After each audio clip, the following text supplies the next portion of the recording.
আগামীকালকে আমরা সচিবালয় যাই।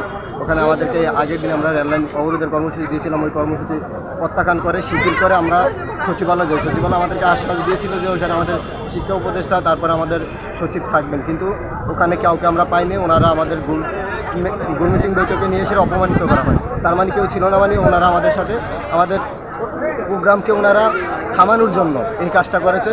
সেই পরিপ্রেক্ষিতে আমরা আজকে এই কাফন কর্মসূচি দিয়েছি।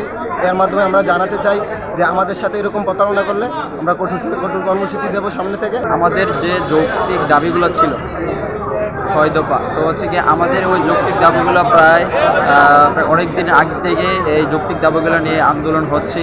তো আসলে ফুল সেগুলোর কোনো উপর মহল থেকে কোনো নির্দেশনা আসে নাই।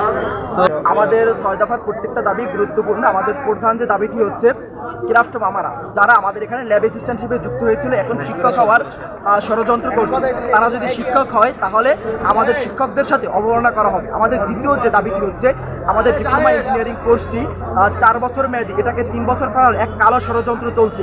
আমরা এর প্রতিবাদে রাস্তায় নেমেছি। আমাদের তৃতীয় যে দাবিটি হচ্ছে এবং চতুর্থ দাবিটি হচ্ছে, যার মুখ্য বিষয় হচ্ছে আমাদের কারিগরি সেক্টরে সকল অবস্থানে কারিগরি অধিদপ্তর, কারিগরি বোর্ড, প্রত্যেক ইনস্টিটিউটের প্রধান অধ্যক্ষ উপাধ্যক্ষ সহ প্রধান জনবল যে কার্যক্রমগুলো করবে, এখানে কারিগরি শিক্ষায় উন্নীত যারা আছেন তারাই এখানে দায়িত্ব পালন করবে। আমাদের যে পঞ্চম দাবিটি হচ্ছে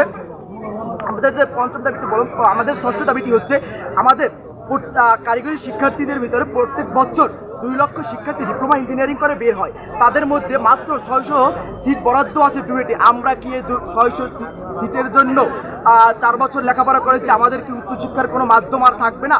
আমরা চাই আমাদের জন্য একাধিক বিশ্ববিদ্যালয় বরাদ্দ করা হোক।